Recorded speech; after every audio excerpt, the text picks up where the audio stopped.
H-A-L-M-N-O-P, Q-R-S-T-U-N-D, W-X-Y-and-Z. Now I know my ABC. Tell me what you think of me.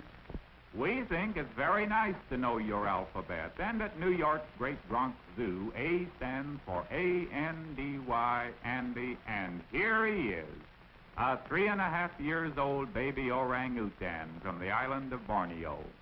Andy doesn't know anything at all about the alphabet, but we're going to show him the animals in the zoo whose names begin with alphabet letters from A to Z. A is for Aoudad, a kind of wild sheep that lives on the hot, dry hills of northern Africa. Just see how fast it can run.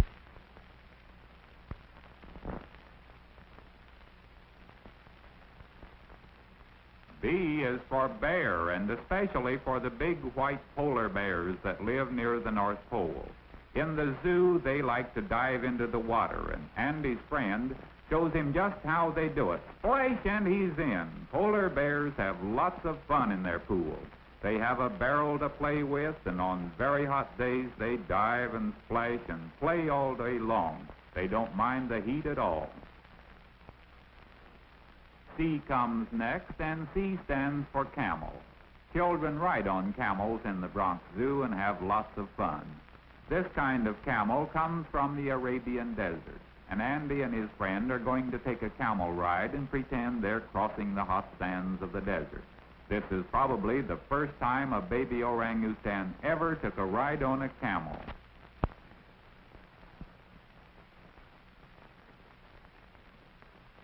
Next is the letter D, and D is for deer. This is a kind of deer called Père David's deer that used to live in China. These are the only ones in the United States. What does E stand for? Why, E is for these playful young African elephants. Let's listen to them.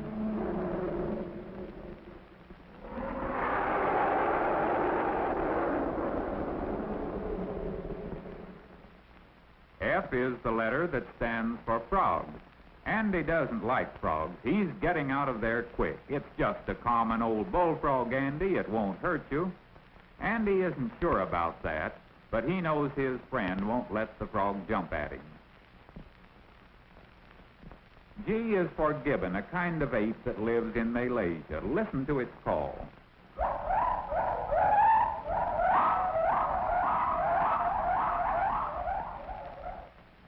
G also stands for giraffe, the tallest animal in the world.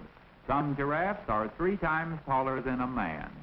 In Africa, it eats leaves, but in the Bronx Zoo, it likes a piece of bread, and it's willing to bend way, way down to get it. Did you ever see a giraffe bend down? This is the way he does it. Here comes the letter H, and H stands for the hippopotamus of Central Africa. This one is named Pete, and he's the oldest hippopotamus in any zoo in the world. He was born in 1903. He likes to eat cabbage for breakfast. I stands for a very pretty bird, the scarlet ibis of South America. When hundreds of scarlet ibises perch in a tree, it looks as if the tree were in bloom with red flowers. Jaguar begins with J, and that's our animal for this letter. Andy wants to see the jaguar. He'll like this one in the Bronx Zoo because it's gentle and friendly.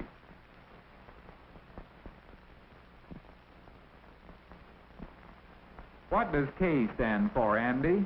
Why, K stands for the kangaroo that comes from Australia on the other side of the world. This one has a baby kangaroo in her pouch, and she carries it with her everywhere. Now watch the baby play hide and seek. L stands for the African lion, so Andy and his friend go to see the African plains exhibit in the Bronx Zoo.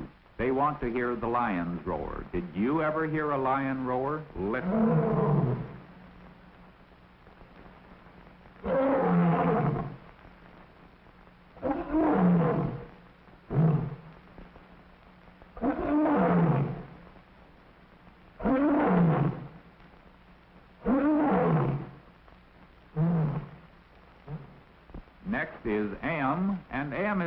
marmoset, a kind of little monkey that lives in South America. At first, the babies ride on the backs of their fathers and mothers, but they soon learn to play by themselves. Don't they hop around like little frogs?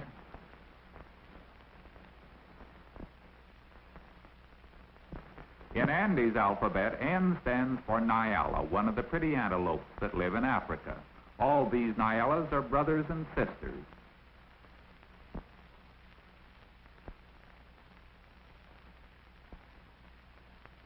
O is for orangutan, and that's what Andy is, of course. Now Andy's pretending he's shy and he's going to try to hide. But we know where he is. We see you, Andy.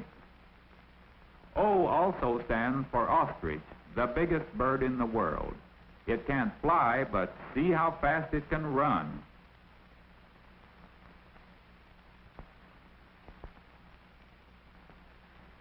P is for penguin, and that's another kind of bird that can't fly.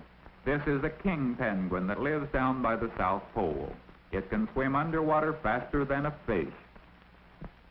There aren't many animals whose names begin with Q, but there's the quail, a bird that lives in the fields. Someday when you're out in the country, maybe you'll see one.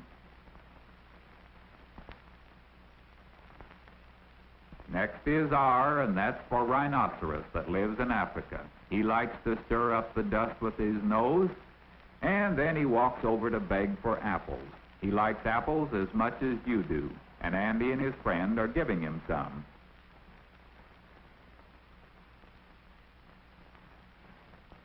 S is for sea lion. Let's listen to it bark.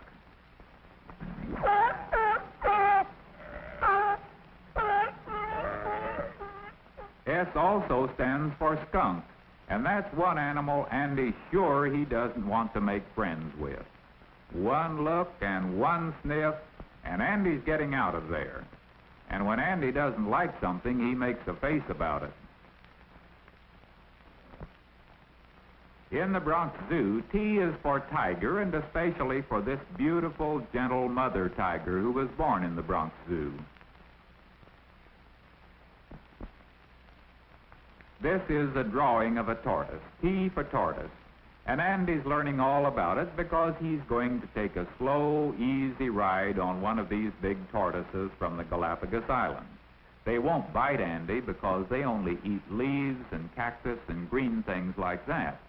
But Andy isn't too sure it's safe. Hang on, Andy. It's a long way to the ground. It's almost 2 feet. U is for a very rare sort of bird, the umbrella bird that comes from South America. It's called that because it can spread the feathers on top of its head like opening an umbrella. At certain seasons, the male puffs out his throat like this.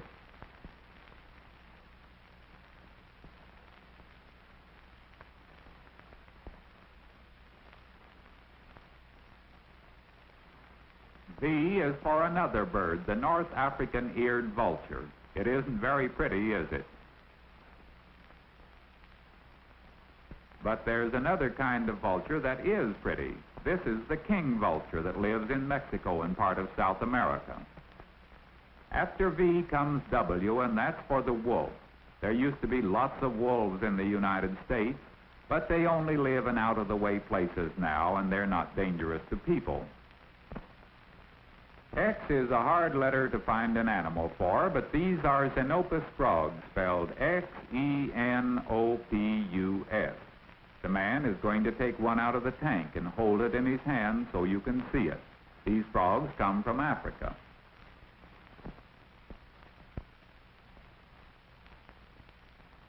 For the letter Y, we have the long-haired yak from Tibet. I wouldn't want to wear long hair like that in summertime, would you? Everybody knows that Z stands for zebra, and that's the last letter in the alphabet.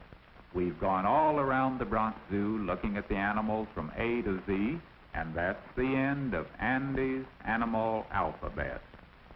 Andy says, U-R-S-T-U-N-D, W